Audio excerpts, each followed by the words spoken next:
Hello again to everybody. Now we are going to switch to English because we have now David Anderson with us here. Of course, he doesn't need to be presented, but David Anderson is the CEO of the Mavius Group, which comprises a lot of companies. David J. Anderson managed a School of Management and Kanban University and many more. And of course, we are all here because of him. He's the creator of the Kanban maturity model, and also he is the creator of the leadership maturity model. And now, today, David is going to speak about this new leadership maturity model. David, thank you so much for being here. We are delighted and proud, and we are willing to hear you. Thank you very much. Thank you for the introduction, Pepe. Nice to be here. I was asked to reprise the presentation I gave at the Business Agility Corporation last month. And I want to talk about work in progress, the development of our leadership maturity model, and the need for developing leaders who can hack the culture of an organization to enable business agility. Now, I know you've heard from Teodora Boseva already, my co-creator on the Kanban maturity model. And the KMM captures the essence of what we do as a business, our brand essence, that everything we do should be pragmatic, actionable, and evidence-based. Pragmatic, that you can get it done, that it's advice that's actually useful in your organization. Actionable, you know what to do. And evidence-based, we're advising you with this guidance because we've seen it used already and we have some evidence to suggest that it works in some circumstances. And if you can replicate those circumstances, hopefully it also works for you. Now, you heard from Teodora a little bit earlier this evening, and I saw her just a moment ago answering your questions.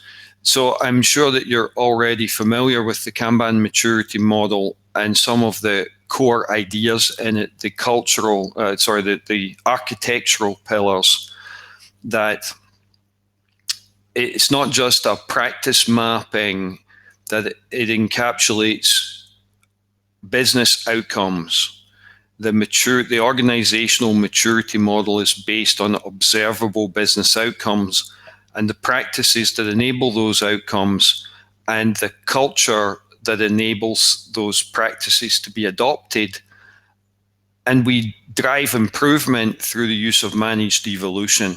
These are the core ideas in the KMM as it stands in version 1.2 and is currently published. And this gives us the mantra that outcomes follow practices, practices follow culture, culture follows values, and therefore we need to lead with values. Ultimately, if you can describe the business outcome you're looking for, we can track that back to the values that your organization needs to exhibit in order to enable the right culture, the right practice adoption to produce those outcomes.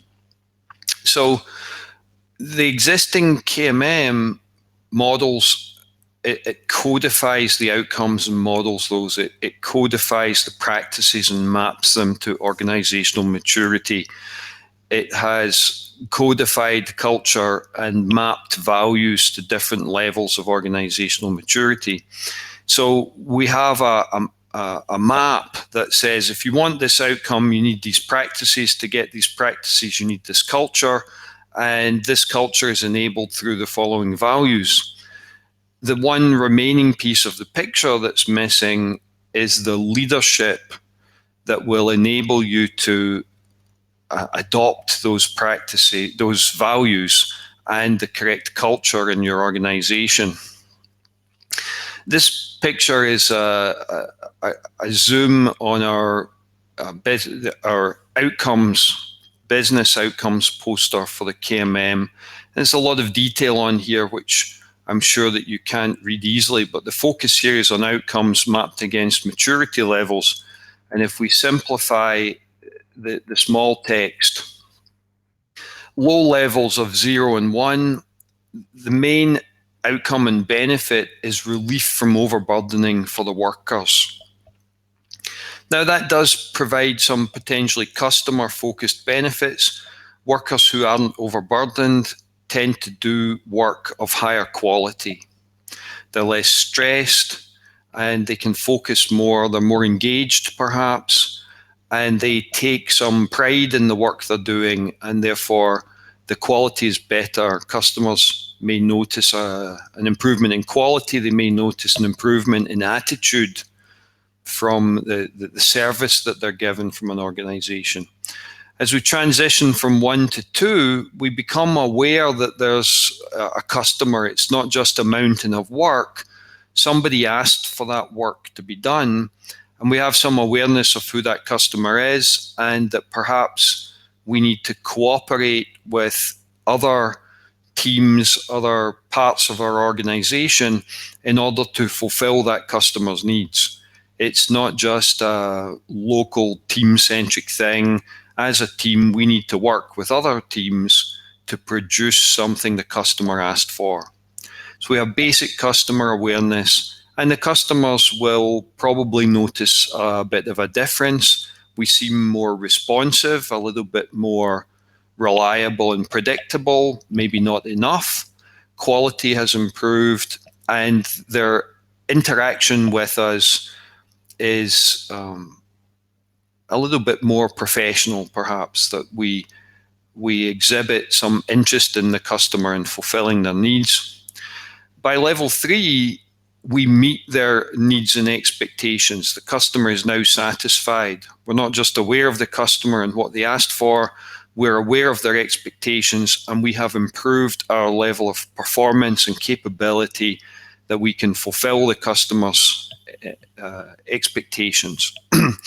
However, we may be achieving that and losing money on every transaction. We may have happy customers, but in other ways it's not sustainable, either financially or in other aspects. Perhaps we're cutting some corners on official regulations. So in order to be a truly sustainable business, we need satisfied customers, but we need to ensure that we satisfy all of our other stakeholders. We need a balance. We need to be able to do things in a profitable fashion, meet regulatory requirements, and so forth. And therefore, we achieve that balance by properly risk hedging the work that we're doing and the portfolio of work, and using risk management techniques to achieve a sustainable balance. Level 4 is level 3 that's sustainable over a very long period of time, and therefore it's robust. At level 5, we should exhibit dramatic improvements in organizational agility. New customer opportunity comes along, a new market, a change in customer behavior, and we need to reconfigure our organization quickly to respond to that opportunity. At level 5, we should be able to do that very elegantly by orchestrating existing services and focusing them on delivering a new customer service without dramatic reorganization or a drop-off in our performance while we're fulfilling this new opportunity. We shouldn't see a significant drop-off in performance anywhere else. We should be able to maintain that level 3 performance from a customer perspective while we're undergoing changes and taking advantage of new opportunities. While at a lower level, a new opportunity comes along, we may well dip our performance in a way which takes us back to maturity level 2 in terms of outcomes while we're transitioning, and that of course is an inherently fragile position. At level 6, we're built for survival. We're capable of managed reinvention. Of course, lower maturity organizations can still reinvent themselves, but there might be some luck involved in the survival from one identity and purpose and business while they transition to another one. There could be some risk that they face bankruptcy or ruin or significant damage to their business while they're reinventing themselves. A level 6 organization anticipates dramatic changes and is in the process of reinventing itself while it continues to fulfill existing markets and make healthy profits. The deep maturity levels are very anticipatory, while the low maturity levels, the shallow levels, are very reactionary and inherently fragile. These are key benefits that we get from different levels. Now, we've mapped culture and the understanding the cultural focus and the types of leadership we see at different levels. So at very low levels, we see a focus on individuals and often very self-centered, individualistic behavior and leadership. If there is any, it tends to be just self-leadership. At level 1 and 2, the culture tends to be identity-driven. It's very tribal in nature, and there's a focus on who we are as a group, as a team at level 1 and as a bigger organization at level 2, but it's a very identity-focused, identity-driven culture. And maintaining our identity is more important to us than satisfying customers. That we lack a sense of purpose other than we're here to be who we are. At the mid-levels of 3 and 4, we start to see dramatic transition, that leadership becomes altruistic, that there's a focus, an external focus, that we're trying to do some good in the world, that we have a purpose, we're purpose-driven at this point. And therefore, we have a concept of why we exist and what binds us together. The social fabric that's binding us together is this sense of purpose and this shared belief in that purpose. And it becomes less important who we are and more important why we exist. And at level 4, that gets deeper. We're not just altruistic. Our leaders are purpose-driven. They really want to achieve the why. And the focus is now on what we do, doing the right thing in order to deliver on that purpose. And who we are matters significantly less. We have a strong sense of purpose. We know why we exist, and what we do is congruently aligned with that purpose. Level 5 leaders tend to be humble. And a level 5 maturity organization is refining the fine detail of how we do things in order to be absolutely the best, the market leader. And then at level 6, leaders tend to be duty-driven and realize that their duty is to ensure the long-term survival of the organization and to facilitate the reinvention, to enable a culture which enables an organization to reinvent itself in a managed and controlled fashion. So to produce results and to improve, develop this organizational maturity, we need someone in the organization who takes responsibility and is held accountable. And I'm aware that we have a Spanish-speaking audience tonight. And in Spanish, the words responsible and accountable, it's the same word.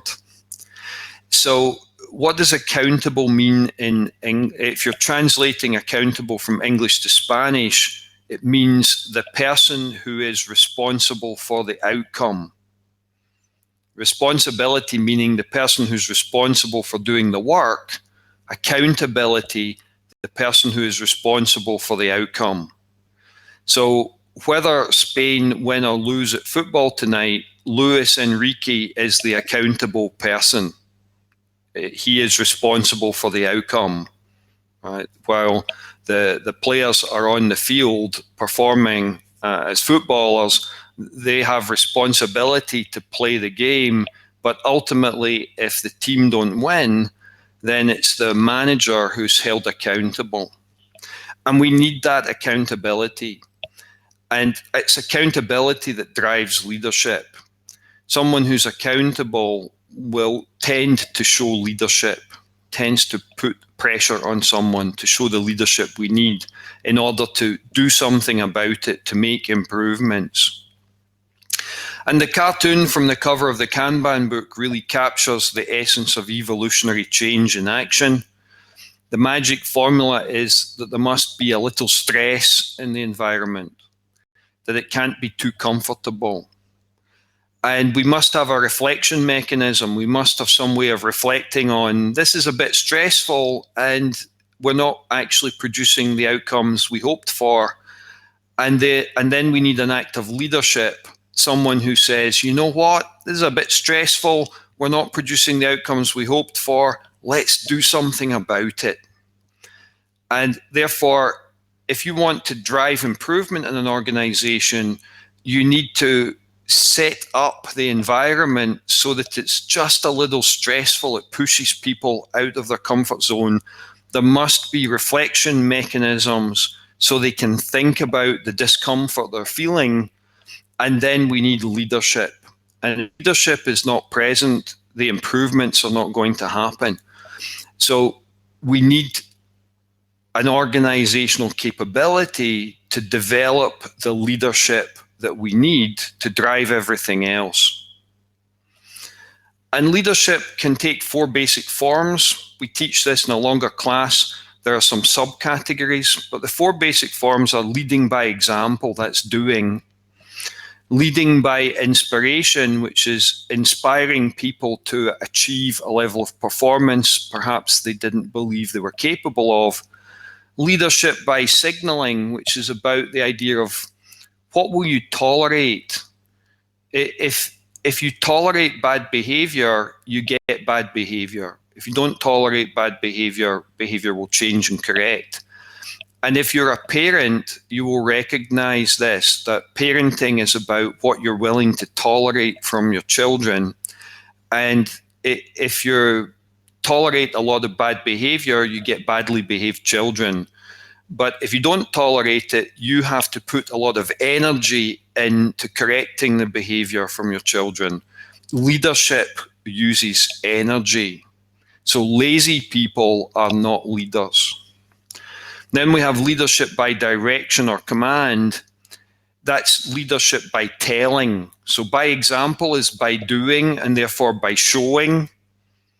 The current Prime Minister of Scotland, Nicola Sturgeon, has used the opportunity of the coronavirus pandemic to illustrate that her government in Edinburgh is superior to Boris Johnson's government in London, simply by showing better judgment and by coping with the troubles of the pandemic, the infections, the hospitalizations, the number of people who've sadly died, the vaccination program, and so forth.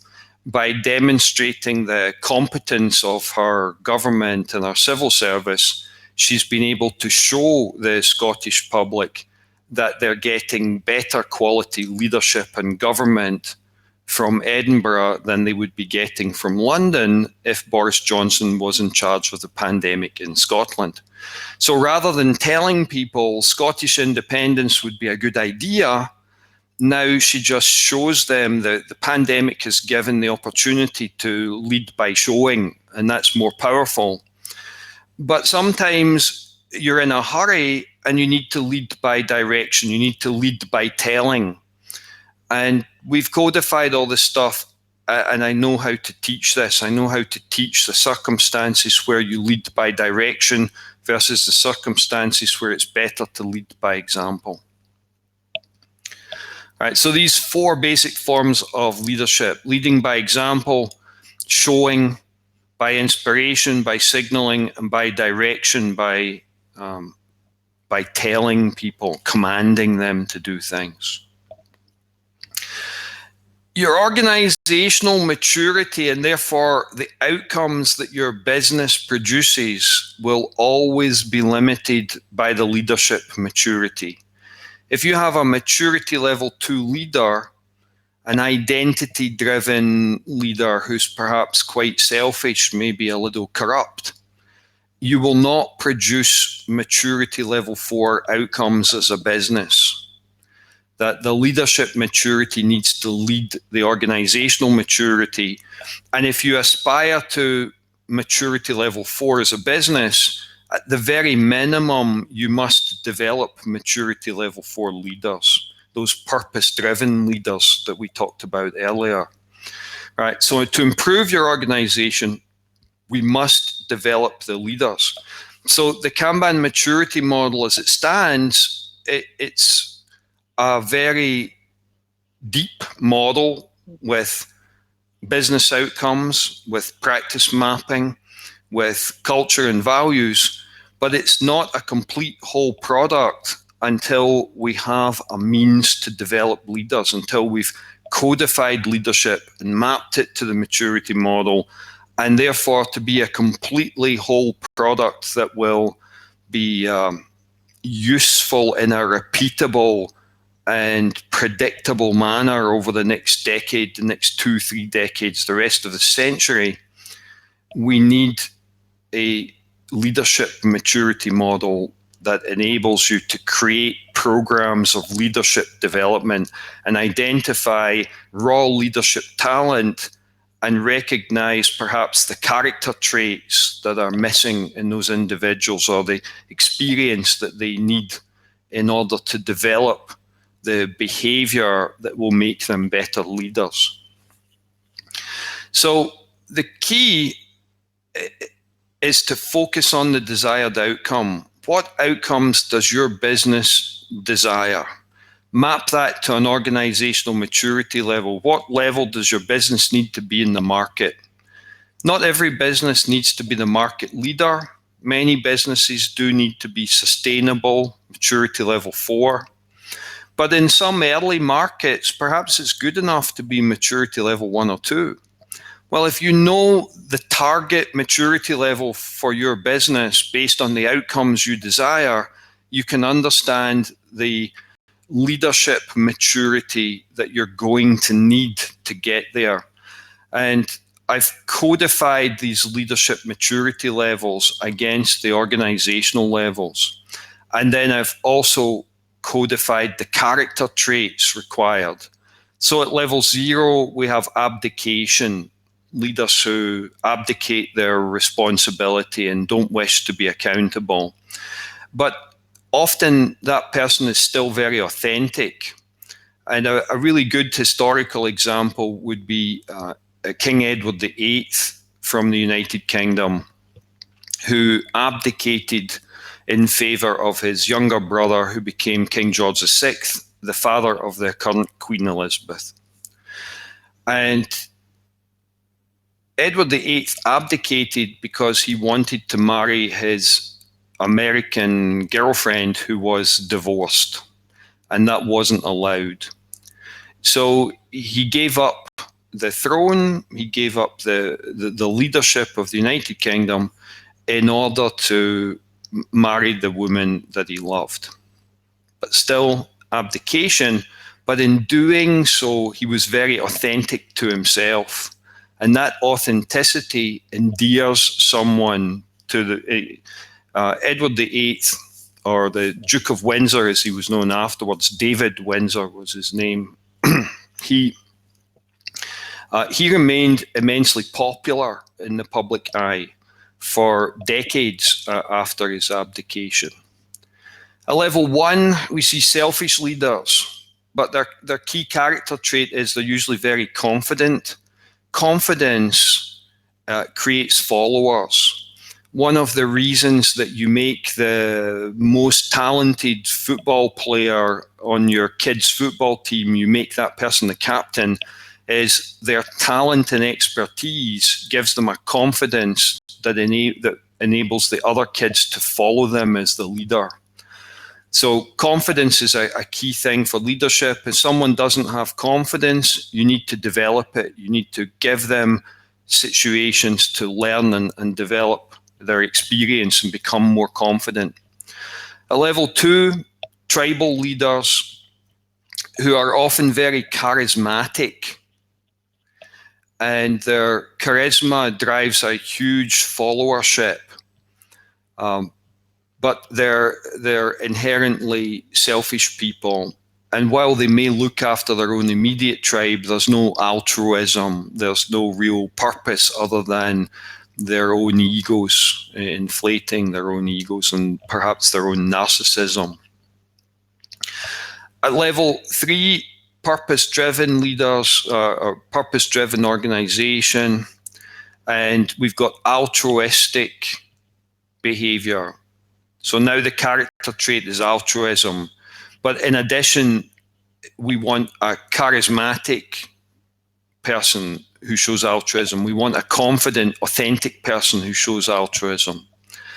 At level 4, we really need a risk manager, and that risk manager needs to show empathy and pragmatism and integrity. You will not achieve organizational maturity level 4 without leaders who are empathetic to the workforce, to the regulatory authorities, to the shareholders, and of course to the customers. They need to be pragmatic, not wishful thinkers, and they need to show integrity. And that means that they have to say what they mean what they say. They need to live the values. They need to lead by example, as well as signaling, and hopefully their charisma makes them inspiring. Their confidence makes them inspiring. So they can lead by example. They've got integrity, they've got charisma and confidence. They can lead by inspiration. They can lead by signaling because they have empathy and integrity and pragmatism. And they can lead by command because they have empathy, pragmatism, integrity, and altruism.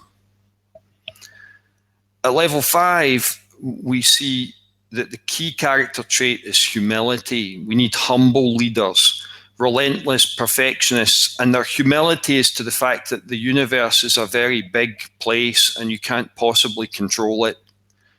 That you need to recognize the smallness of you and your organization and your business and your ability to control things. And once you've embraced that and shown some humility to the magnitude of the universe around you, then you can pursue the development of true greatness. And if you stop for a minute to think of many of perhaps the sports personalities that you admire have been truly great in their careers, they're usually incredibly humble people who've worked very, very hard to be that relentless perfectionist that became the market leader. Finally, at level 6, we see duty-driven leaders, and these people are culture hackers and identity managers, and they really understand the power of signaling. And for me, in the world, the 2 great level 6 leaders that are very clearly duty-driven are Queen Elizabeth II and Pope Francis. And of course, we could find some business examples. I think Richard Branson is a fantastically good example. In order to keep his airline and some of his other businesses afloat, he offered to mortgage the island he lives on in the Caribbean during the pandemic last year. So he was willing to sacrifice essentially his life's achievement and all of his entire wealth in order to preserve the business and the employment for the 45,000 people who work for him. And that's a tremendous sense of duty. Here's another example of a level 6 leader. This is Lou Gerstner, who was the chairman of IBM for 10 years from 1991 to 2001. And these quotes are from his memoir. And he said, until I came to IBM, I would probably have told you that culture was just one among several important elements in any organization's makeup and success, along with vision, strategy, marketing, financials, and the like. Before Gerstner came to IBM, he was the chief executive of Nabisco. You will be familiar with them as a company that make breakfast cereals, and Americans associate them mostly with cookies and biscuits. And therefore, it wasn't the most obvious move to take a guy from a breakfast cereal company and make him the chairman of IBM. And he said that after he came to IBM, I came to see in my time at IBM that culture isn't just one aspect of the game, it is the game. As the chairman, as the overall leader of the organization, a company with 350,000 employees, his one job was to fix the culture. Fixing culture is the most critical and the most difficult part of a corporate transformation. This is Lou Gerstner talking. This is not some agile coach who's, come up with some pithy little quote for their LinkedIn feed. And in the end, management doesn't change the culture. They invite the workforce itself to change the culture. In other words, you lead with values and you lead by example and by signaling, and then you wait to see whether people follow you. And understanding culture is the concept that culture is the values and the behavior, the decisions and actions that we take that reinforce those values. I'm aware that we're a little short of time.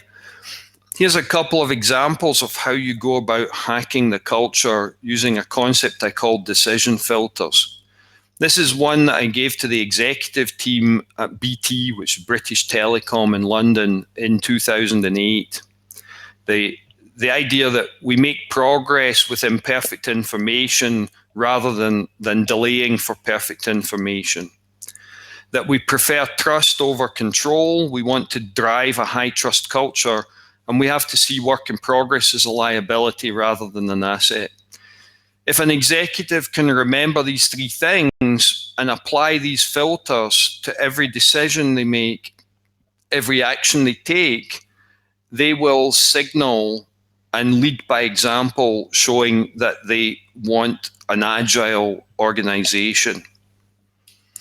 This other one actually came out of an academic paper that I co-authored in 2007.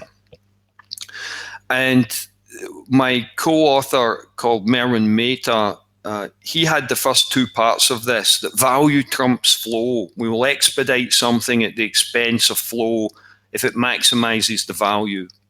And flow trumps waste elimination, because what we want is smooth, predictable, reliable flow. Customers value predictability and workers value smoothness. And that's more important than eliminating waste. And that I added this third one, that we eliminate waste in order to drive the economic effectiveness of small batches. So waste elimination trumps economy of scale. And by driving out waste, we enable small batches to be economically effective, and that gives us greater agility. So again, three simple mnemonics for executives to remember, and if they use these to filter their actions and decisions, they drive a much better culture as a consequence.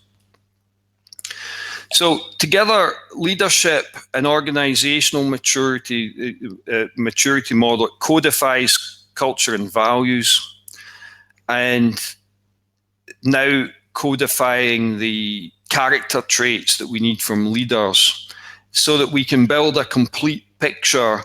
We can understand where an organization is at the moment and where the leaders in that organization are in terms of their own development, and we can develop the leaders in parallel with developing the organization. There's a lot of detail on this. This poster is available from our KMM Plus service. This shows 97 decision filters that we've mapped against different organizational values. So if you're at level 2 and you need to drive, say, the adoption of the value of flow, we have the decision filter to help with that. And you can work on these one at a time. We're not asking people to learn 97 of these. There are 34 cultural values across 7 maturity levels. There's a lot of depth in this, and you deal with it in an evolutionary fashion, incrementally, 1, 2 values at a time, 2, 3 decision filters at a time. And therefore, it's pragmatic, actionable, and it's evidence-based guidance. We've also codified the sociology of organizational culture and how to drive the sociology of the organization, the social innovation, the social capital, and the social cohesion in ways that it makes it easier to drive change. And there is specific actionable guidance on how you improve social cohesion, how you improve social capital, how you encourage a more liberal, innovative culture. Specific actionable guidance, again, this little screenshot is taken from a poster on our KMM Plus service. So you can create an account for KMM Plus and you can access all this information online. The same information is in the KMM book. The leadership maturity model, it provides the ladder for the development of leaders, and therefore it follows everything else that we do, that we start where you are.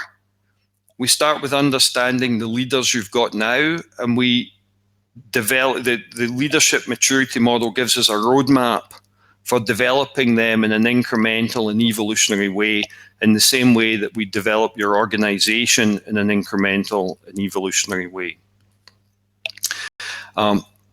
The KMM Plus service is very simple to find. It's kmm.plus, and everything I've shown you tonight is already available there. And the leadership maturity model will be part of the future KMM 1.3 release, hopefully September of next year, 2022. Anything that's we've already developed is on KMM Plus, and all the new material will appear on KMM Plus first, with hopefully a 3rd edition of the book scheduled for September 2022. And with that, thank you very much. I don't know if we have any time left, Pepe. Yes, David, actually there's one question for you, and there's one people who would like to ask you a question. So since there's only one interested in speaking with you, so I will invite him to the stage so he can do it by himself. So Alex, please. So this is a closer manner. Thank you, Alex, for joining the stage. Hello, can you hear me? Yes, we can. Hello. So yes, my question is, sometimes for me, maybe it's not so clear to know the level of adoption in this KMM model. So yeah, because maybe a company is doing some practices, maybe other practices are not being done. So the thing is, how easy is to do the assessment to know where is the level? And the other thing is, how should we proceed? I mean, so we do different, actions from different levels to improve the maturity, or what to do? It's clear. It's possibly a question that should have gone to Theodora earlier.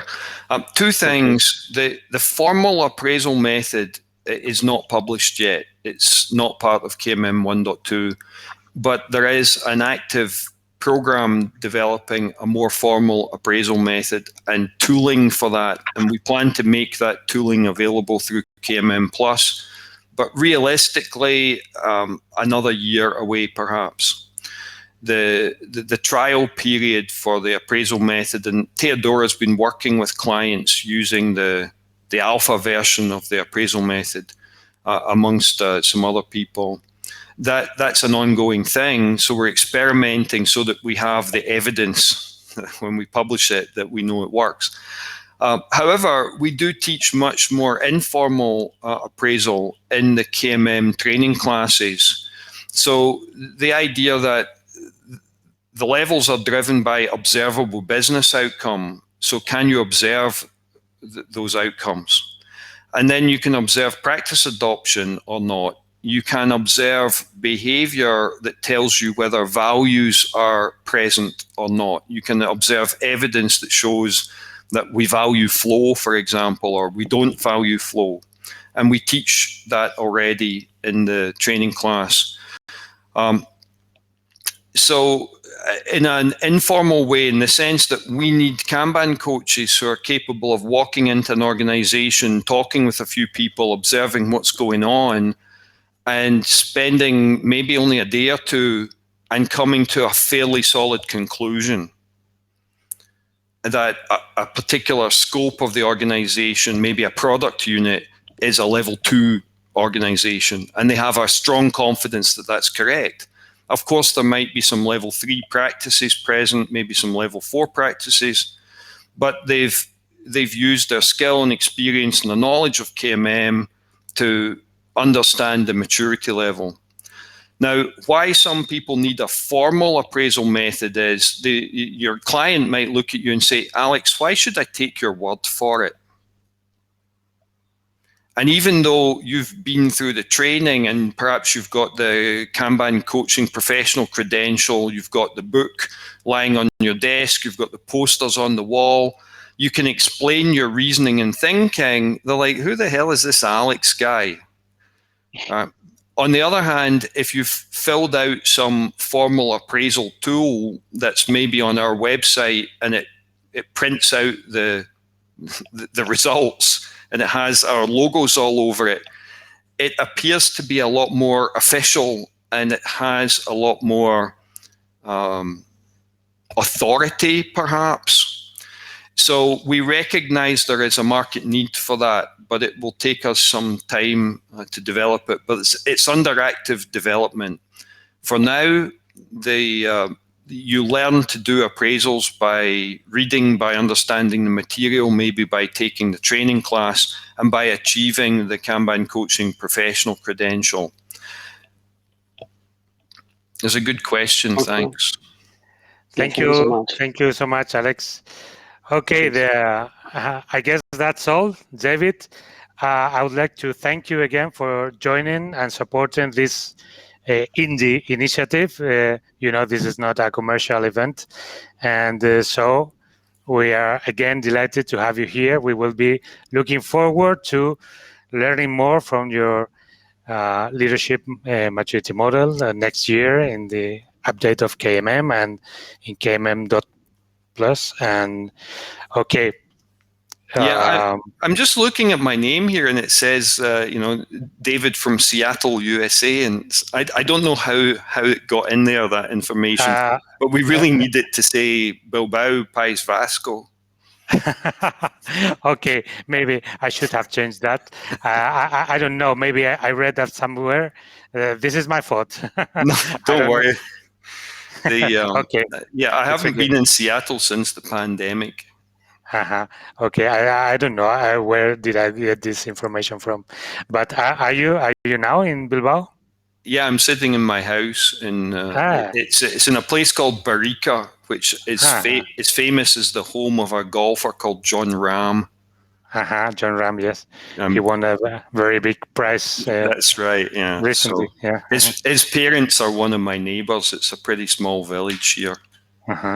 Okay, so thank you again for being here. Enjoy the match if you're going to watch it. And I will, yes. So thank you everybody for joining us, and goodbye. Yes, goodbye. Enjoy the football.